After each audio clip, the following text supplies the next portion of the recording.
আমার ভাইকে যখন নিছিল তখন এত নির্যাতন করছিল, এত নির্যাতন। আমাকে বলছে যে আমার লাশের ভিতরে রেখে দিছিল, বলছিল তুই সাক্ষী হ, তুই সাক্ষী হলে তোকে কিছুই বলবো না, তুই সাইদি সাহেবকে চিনিস।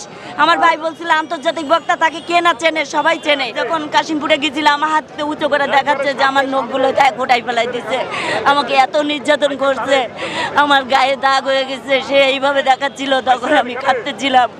কিন্তু এত নির্যাতন কেন? নিরীহ মানুষের উপরে শেখ হাসিনাও জানতো যে মানুষকে এত অত্যাচার করতে পারে, যারা কিছুই জানে না, কিছুই বুঝে না, তাদের উপরে কেন এত অত্যাচার? আর সেই অত্যাচারেরই এখনও কেন আজ 5 মাস পরে আমরা কেন স্বাধীন দেশে থেকে স্বাধীন সূর্য উদয় এখনও দেখতে পাচ্ছি না? কেন আমরা চোখের পানি জড়াবো?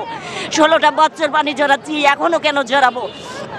তাহলে কেন এত রক্ত দিলাম আমরা? কেন আবু সাইদ রক্ত দিল বুক পেতে? আমরা এখনো পর্যন্ত কাদার জন্য কিছু লোক হারিয়ে যায়, কিন্তু তারা চিরজীবনের জন্য হারিয়ে যায় না, তাদের স্মৃতি চিরজীবন মানুষ ইতিহাসে লেখা থাকে। বিডিআর সদস্য পরিবারের একজন আমার ভাই জেলখানাতে আছে, দীর্ঘ 16 বছর জেলের ঘানি টানতেছে। সে নিরপরাধ হয়েও জেলখানায়। সবাই বুঝতে পারছে যে দিনের আলোর মতো পরিষ্কার আসলে বিডিআররা এই কাজে নিয়োজিত ছিল না। ভারতের আগ্রাসন প্লাস গুটি কয়েক শেখ হাসিনার দোসর এখানে নিয়োজিত ছিল। কিন্তু উনি কী করছে, বিডিআর এবং আর্মিদেরকে, দুটো বাহিনীকেই একসঙ্গে শেষ করে দিয়ে নিজে ক্ষমতায় টিকার জন্য, তার বাবার হত্যাকারীর বিচার করার জন্য, প্লাস তার নিজের আগ্রাসনকে বজায় রাখার জন্য সে এই কাণ্ডটা করেছে। আমরাও জানি আমাদের এরা কেউ না। এবং যখন পিলখানাতে এরকম হয়েছিল তখন আমরা টেলিভিশনেও দেখছি যে ওখানে এরকম কিছু গুলির পড়েছিল। তখন এক মহিলা, ওনার নামটা আমার ঠিক মনে নাই, উনি সম্ভবত বিচারকই ছিলেন, ওই ম্যাডাম, উনি বলছিলেন যে এইগুলো আমাদের বিডিআররা প্লাস আর্মিরা এগুলো ব্যবহার করে না, কিন্তু এইগুলো কোত্থেকে আসলো? এবং ওখানে সাদা গাড়ি দেখছি আমরা, আরেকটা কি হলুদ কালারের না লাল কালারের গাড়ি ছিল ভিতরে, এগুলো আমরা দেখছি। কিন্তু আমরা কেন এই যে করলে একজন, কিন্তু অপরাধ কেন আমরা আজও পর্যন্ত জেলখানাতে আছি, আজও কেন মুক্তি পাচ্ছি না?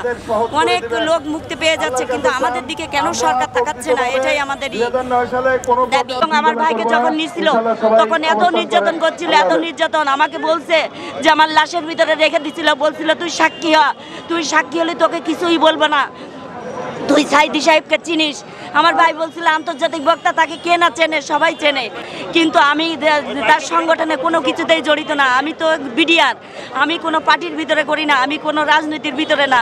তারপরে তার নখগুলো উঠাই ফেলা দিছিল। আমি যখন কাশিমপুরে গেছিলাম আমার হাত উঁচু করে দেখাচ্ছে যে আমার নখগুলো গোটাই ফেলাই দিচ্ছে, আমাকে এত নির্যাতন করছে, আমার গায়ে দাগ হয়ে গেছে, সে এইভাবে দেখাচ্ছিল। তখন আমি কাঁদতেছিলাম।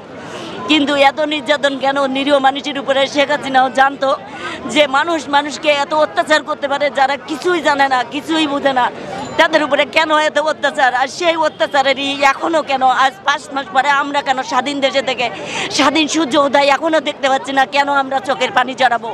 16টা বছর পানি জড়াচ্ছি, এখনও কেন জড়াবো? তাহলে কেন এত রক্ত দিলাম আমরা? কেন আবু সাইদ রক্ত দিল বুক পেতে? আমরা এখনো পর্যন্ত কাদার জন্য কিছু লোক হারিয়ে যায়, কিন্তু তারা চিরজীবনের জন্য হারিয়ে যায় না, তাদের স্মৃতি চিরজীবন মানুষ ইতিহাসে লেখা থাকে। আমরা চাচ্ছি যে আমাদের ভাইদেরকে কালকে সবাইকে জেলবন্দিকে মুক্তি করতে এবং পুনরায় সবাইকে পূর্বের থেকে চাকরি ফিরিয়ে দিয়ে এবং পুনর্বাসন করতে। এটাই আমাদের সরকারের কাছে দাবি এবং আপনাদের মাধ্যমে আমরা তাদের কাছে এটা পৌঁছাতে চাই। অনেকবার বলছি, অনেকবার করছি, কিন্তু তাদের চোখে, তাদের কানেও যায় না, তারা চোখেও দেখে না।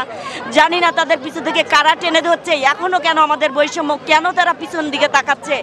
তাদের সঙ্গে তো ছাত্র জনতা সমাজ সবাই আমরা তাদের সঙ্গে একত্রবোধ। অল্প কিছু সংখ্যক মুসলিমের কিছু সংখ্যক খারাপ সংখ্যক লোক থাকে, তাদের ভয় আমরা কেন পাচ্ছি আমরা বুঝি না। আমরা যদি দেশ স্বাধীন করতে পারি তাহলে কেন আমরা ভারতের আগ্রাসনে থাকব? কেন ভারত আমাদের কি বললো সেটা কেন করব? আজ বিডিআর সীমান্তে নাই, সেখান থেকে আমরা প্রায় শুনি সীমান্তে বিডিআর হত্যা হয়েছে, সে লাশ এনে মাটি দিচ্ছে, আমরা নীরবে মাটি দিচ্ছি তাকে, আমরা ওখানে কোনো কথা বলতে পারি না। আগে শুনতাম ছোটোবেলায় আমার ভাই যখন ছিল যে তারা সীমান্তে পতাকা বৈঠক করতো, এখন তো এর নামে কোনো কথাই শুনি না এবং বিডিআর বলে কোনো নাই। আর এই বিজেপি, কিসের বিজেপি রেখেই তো আমাদের দেশের কোনো কিছুই হলো না। আমরা এই বিজেপি নাম শুনতে চাই না, আমরা চাই বিডিআর আবার নাম পুনর্বহাল হোক এবং তাদের পোশাক এবং তাদেরকে পুনরায় চাকরিতে এবং জেলবন্দীদেরকে কাল আলোকে মুক্ত করতেই হবে। যে দাবি না করলে আমরা এখান থেকে কেউ যাব না, আমরা এখানে বসে থাকব। এবং আমরা তো বেঁচে থেকেও মারা গিয়েছি। মানুষ বলে যে মৃত্যু, মারা গেলেই শুধু মৃত্যু হয় না, অনেকেই যেমন মারা যেয়ে শহীদ হয়ে বেঁচে থাকে, আমরা ওরকম জীবিত থেকেও মারা গিয়েছি।